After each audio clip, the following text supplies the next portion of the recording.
Cardio is often misunderstood as a metabolic trap for burning hard-earned muscle tissue. When executed incorrectly, high-intensity aerobic stress triggers excessive cortisol production and severe muscle protein breakdown. However, when calibrated according to exercise physiology, specific forms of cardio accelerate fat oxidation while preserving contractile muscle tissue. This is every major cardio type, ranked by biomechanical impact and metabolic science from worst to best. Number 8. Excessive chronic HIIT on a severe caloric deficit. High-intensity interval training is frequently marketed as the ultimate fat-burning protocol due to excess post-exercise oxygen consumption. However, performing chronic high-frequency HIIT while maintaining a severe caloric deficit creates massive physiological friction. When intramuscular carbohydrate stores are depleted, high-intensity intervals force the human body to rely on gluconeogenesis. Without sufficient glycogen, amino acids are stripped directly from functional muscle tissue and converted into glucose to fuel high-threshold motor units. Furthermore, chronic high-intensity sessions elevate systemic cortisol levels for extended periods, directly inhibiting the mTOR pathway responsible for muscle protein synthesis. What most lifters fail to realize is that extreme metabolic stress on depleted glycogen stores does not accelerate fat loss. It accelerates systemic muscle wasting, immune fatigue, and metabolic slowing. Number 7. Fasted high-impact sprinting. Fasted cardio relies on the physiological premise that low circulating insulin levels maximize fatty acid mobilization from adipose tissue. While lipolysis is elevated during a state of fasting, sprinting requires immediate, high-rate ATP resynthesis that fat oxidation simply cannot supply. Fatty acid oxidation is biochemically far too slow to supply metabolic energy at maximal sprinting speeds. As a direct consequence, the neuromuscular system rapidly consumes intramuscular glycogen and structural amino acids, escalating muscle tissue degradation. Additionally, maximal sprinting generates extreme eccentric shock waves through knee joints, hamstrings, and Achilles tendons. This severe mechanical damage degrades lower body athletic performance and compromises heavy squat and deadlift workouts for several consecutive days. Science reveals that fasting before high-intensity sprints does not force your body to burn extra fat. It forces it to burn valuable contractile tissue and structural proteins. Number 6.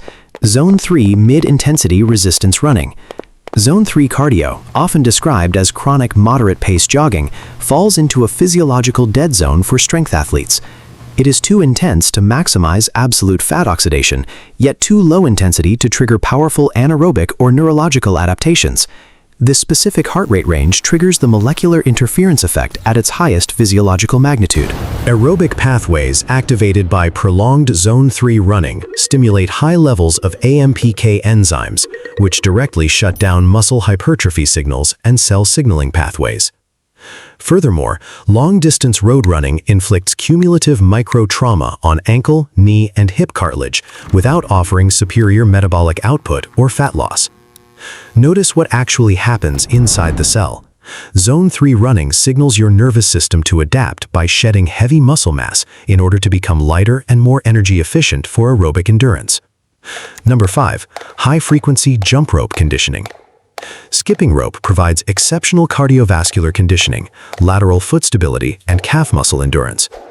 However, the continuous vertical impacts generate high ground reaction forces that must be absorbed repeatedly through the lower leg architecture. When combined with heavy weekly squatting or deadlifting routines, high-frequency jump rope sessions overtax the central nervous system and foot-stabilizing tendons. While skipping rope burns significant total calories per minute, the mechanical friction limits maximum workout volume and slows down lower body leg recovery.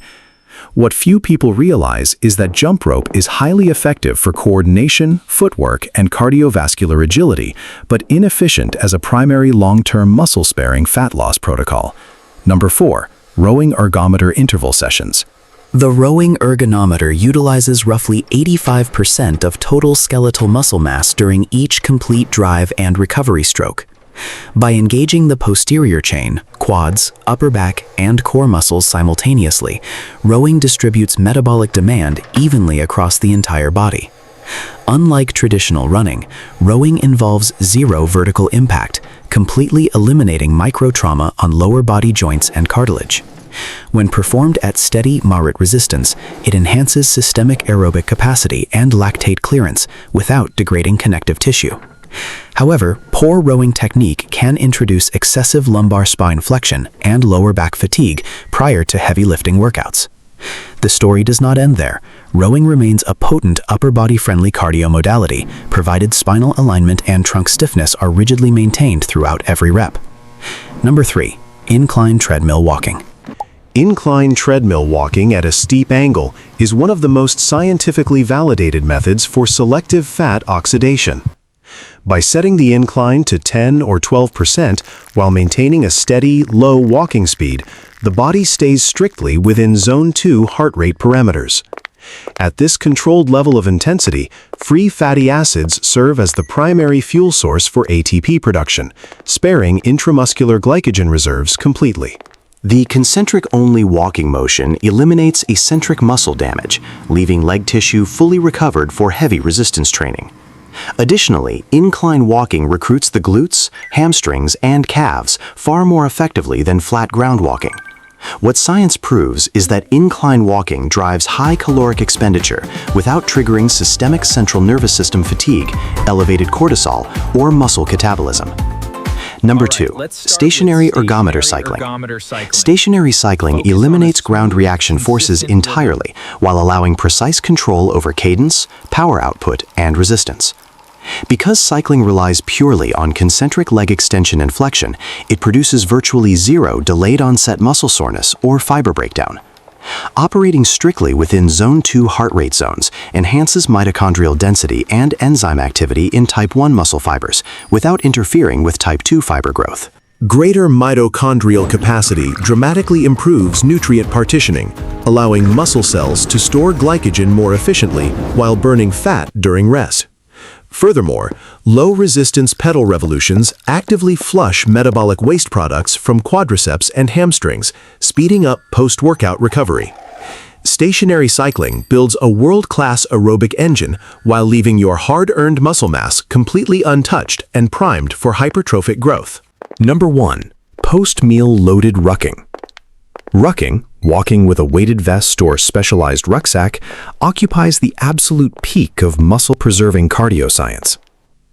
Carrying moderate extra load increases total energy expenditure by 30 to 50% compared to unweighted walking without introducing high-impact forces.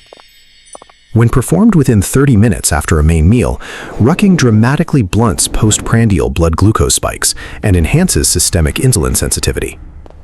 This physiological effect directs circulating nutrients straight into muscle glycogen synthesis rather than adipose tissue storage. Furthermore, the constant isometric load on the upper back, traps, core, and posterior chain reinforces upright posture, spinal alignment, and joint stability under fatigue. Loaded rucking is the ultimate biomechanical tool for rapid fat loss, zero mechanical impact, maximum structural muscle activation, optimal nutrient partitioning, and long-term metabolic health. The biological payoff. Cardio does not destroy muscle tissue. Mismanaged intensity, improper exercise selection, and severe caloric stress destroy muscle. To maximize fat loss while preserving every single pound of contractile tissue, prioritize low-impact concentric-only movements in Zone 2.